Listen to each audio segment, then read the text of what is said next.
Hello everybody and welcome back to the channel. My name is Invin and today what I'm going to be bringing you guys is a video on how life skills actually work in New World. So I'm going to go over basically how crafting, how refining and how gathering skills actually work, things that are based off them. And I made a video a couple of days ago on luck and it seemed like a lot of people didn't know about the base luck values that the gathering skills give you. So it's just going to be nifty little things like that that maybe you haven't looked into or you haven't heard about. So hopefully this video gets you up to speed.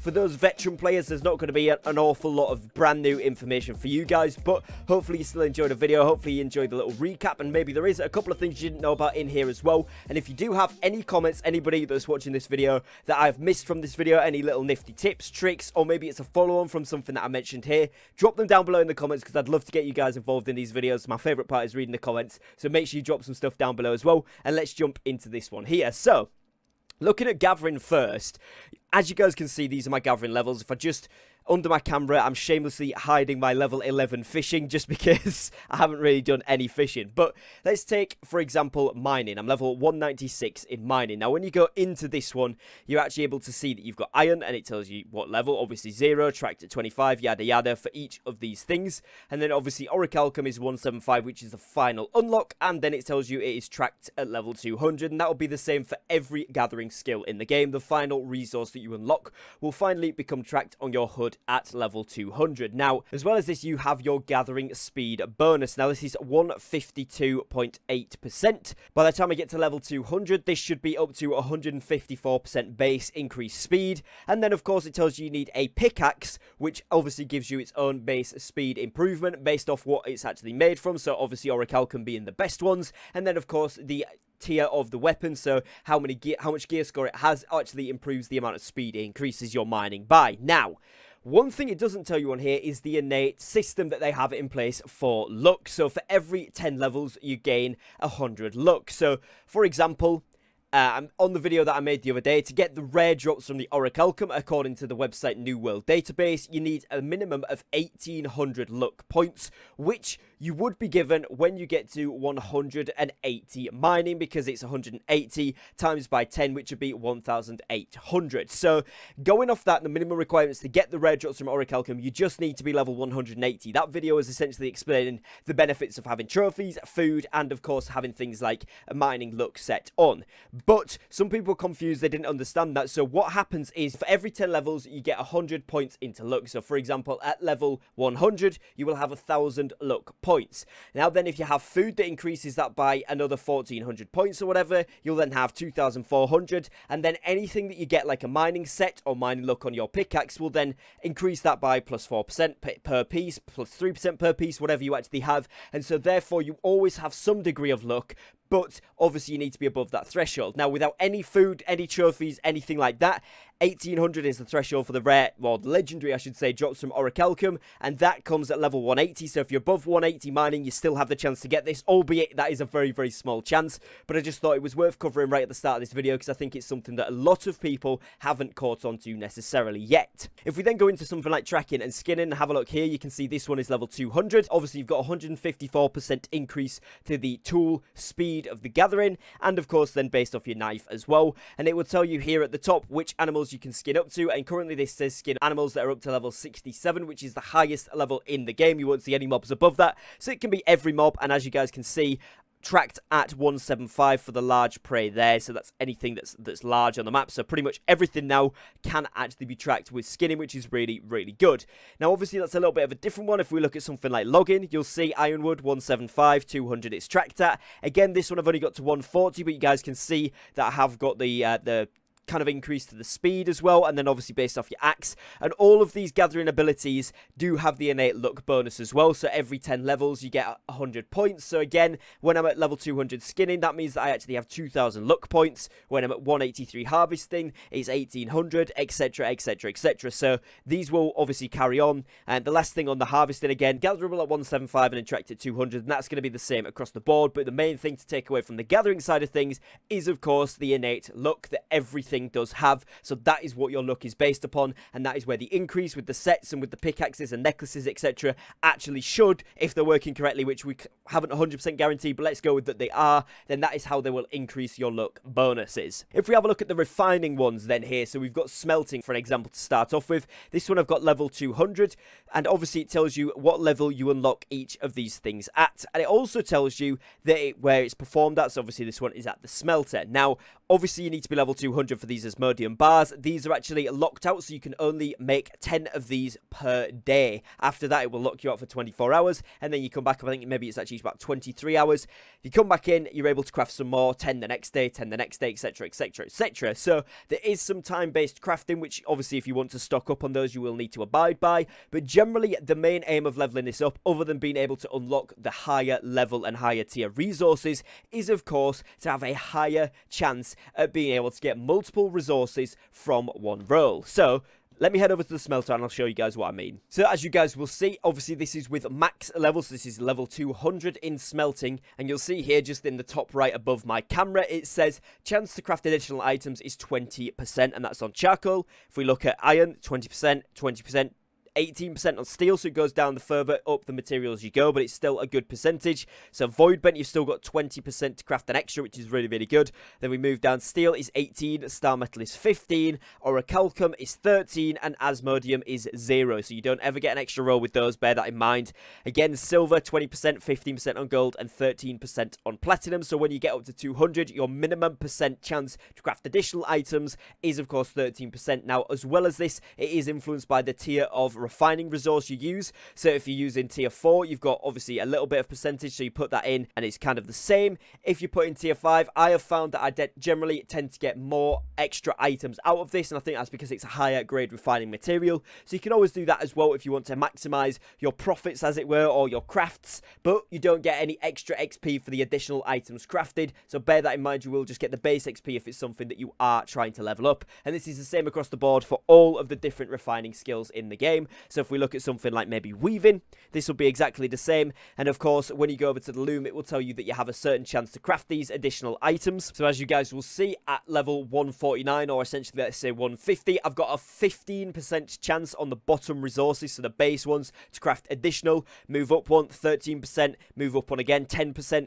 So as you see, by the time you get to 200, those percentages are increased by quite a lot. So it's certainly worth it, and obviously makes a big difference when you do actually get there. With this one, that's kind of like the luck factor, if you like. That's kind of like the additional bonus factor. It's based upon your level, and of course you can also get items like you can with the gathering sets, which are increasing your yield when you are actually refining stuff. So for example here, the weaver's pants, these give plus 2% yield when weaving. So again, you've got that extra chance to craft those additional items with these sets equipped. So if you essentially want to min-max everything or make the most out of especially those extra rare resources when you get to those tier 4 and 5 ones particularly, then you can get the most out of those by equipping a different set for each stage of the process, which I know is a long thing to do, but when you do get maximized in the game, this is going to be something very, very cool that you can do to get on top of everything and get the most out of all of the resources and maximize your time in the game. Finally then here, looking at crafting, as you guys can see, the final one on here, which the text is hidden by the camera, says furnishing. So I've got 114 there, cooking 143, arcana 64, etc, etc. Now weaponsmithing is the first 200 that I'm going for. So as you guys can see, obviously again, as you level up with this profession, you do get access to higher level recipes, and of course with this, some of the special recipes which you will need to get. But crafting is a bit unique compared to the refining and the gathering side of things, because of course with gathering you do get some rare drops. With refining you don't really get any rare drops, it's just what you're putting in. But with crafting you can use rare materials, and you also have recipes which unlock additional things in most of the professions. Now furnishing is probably the most infamous for this. You need a ton of recipes to get all of the cool things in furnishing. Alongside cooking, you need a lot of cooking recipes to get those high-end tier 5 foods, which give you stat boosts, that kind of thing. But obviously weaponsmithing, engineering, they all have their own recipes in which you can unlock to create certain things which are going to be really, really cool. So for example here, these ones tell you what you will actually get basically just by leveling it up naturally. So obviously as you guys can see, you get some funky, cool named ones towards the end of level 200 here in weaponsmithing. But I'll show you guys in a moment when we go over to the forge that you actually have some custom recipes or kind of secret recipes that can be unlocked when you redeem those recipes in game. Now, staying on the screen for just a moment, moment here, you guys can see it tells you the level, the XP is normal, and underneath this it says the gear score bonus. So depending on what tier that you actually craft, it tells you what gear score bonus you will actually get. So crafting tier 2, you will get 20 to 75. Crafting tier 3, you will get 20 to 75, tier 4, 20 to 75, and then tier 1 and 5 is going to be 0 to 10. Now, you can increase this by adding in rare resources, adding in higher tier resources as well, which will then increase the overall craft of the item, and it tells you it is performed at the forge, so I'm going to go over there and show you guys what I mean. So, going into the forge here, you guys will be able to see that when you actually craft an item, so let's go down to the orichalcum, as that's the highest ones I can craft right now. You'll see that if you look here, this tells you the gear score range of the item that you are going to craft. Now, obviously, orichalcum is the base ingots here, but you can put in things like tolvium. That would increase it. Obviously, putting in any other rare resources will increase this gear score as well. But let's just take an example here. If I put this down to timber, it's 488 to 510, whereas if I put ironwood planks, you actually get 503 to 510. So it's a much neater and tighter gap. Same with the leather here. If we put this down to coarse leather, 488 to 510, or if we put it up to the next one, 493 to 510, and of course with the tier 5 it is 503 to 510. Now you can also obviously put perks onto these, as you can with any armors and things like that when you are crafting, and these determine the perk. Personally, obviously for Warhammer, I would put the strength one on, or maybe even the constitution one, depending on who you are building this weapon for. And then of course you can put Azoth into this as well, so if you put in say 60 Azoth, it affects the attributes and the perks right here. So you can see if we take out the Azoth again, so if we put in 0, you'll see that it has a very high chance for attributes. Perk 1 is a medium chance, a gem slot is low, and a perk 2 is low. But if we put in 60 Azoth, it will go to very high on each of these. But if you do put in any of the crafting mods here, you'll see that this automatically goes down to 45, and that is because you are guaranteeing the attribute to be constitution or dexterity constitution or whatever you want it to be there, and then you have a very high chance to do the rest of these when adding Azoth to your craft. This doesn't actually increase the gear score, but what it does do is obviously give you a better chance at getting those perks, which is what you want to be getting on all of your high level crafts. Now, like I mentioned there as well, once you do find some of the recipes in game, you'll see here I've got Stone Rend, which is a legendary warhammer, and this requires a lot of legendary and rare materials to actually craft it, including asmodium, runic leather, glittering ebony, etc. Then you've got Hidden Truth, which is a spear, and obviously that requires engineering skill points, but it is in the forge, so bear that in mind. Even if I level up my weaponsmithing to 200, still won't be able to craft this. We'll have to do engineering as well, so I guess I'm going for that afterwards.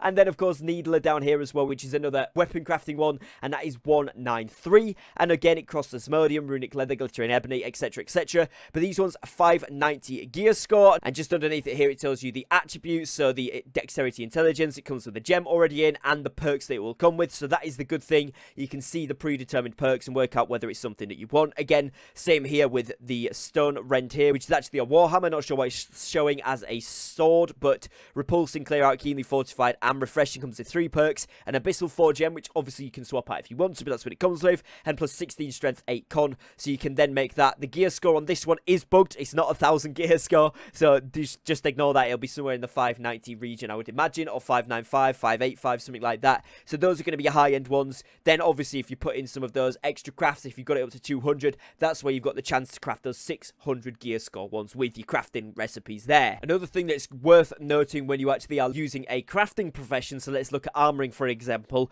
because this one is not leveled up as much, you'll see that on tier 3 I only have a 5 to 45 instead of the 20 to 75, which as we saw from weaponsmithing, once you get all the way up to like 170, you have that on tier 2, 3 and 4, and then tier 5 obviously 0 to 0, but if we go back to my weaponsmithing one, currently it's 0 to 10, but by the time I get up to 200 it will be more than that. I don't actually know what the values for that one are, but obviously that is again how you get the bonus to that gear score, which I would imagine is most people's most burning question about this. So obviously it's a random chance to roll. You can increase it with the materials that you use in the craft, and of course the predetermined perks. That helps to just get obviously the item that you want, but it doesn't affect the gear score. The only thing that affects the gear score is the materials used in the craft and your overall level. Other than that, it's just luck of rolling a 600. So good luck to you all. Hopefully you do get them, and hopefully this video has cleared up what the life skills are actually about, kind of how they work a little bit better, how the luck works with the gathering, refining chances, and kind of how you can actually increase those with the sets as well. And of course, just finishing off here with the crafting, you can also get crafting sets which give you +2 gear score, +3 gear score, whatever,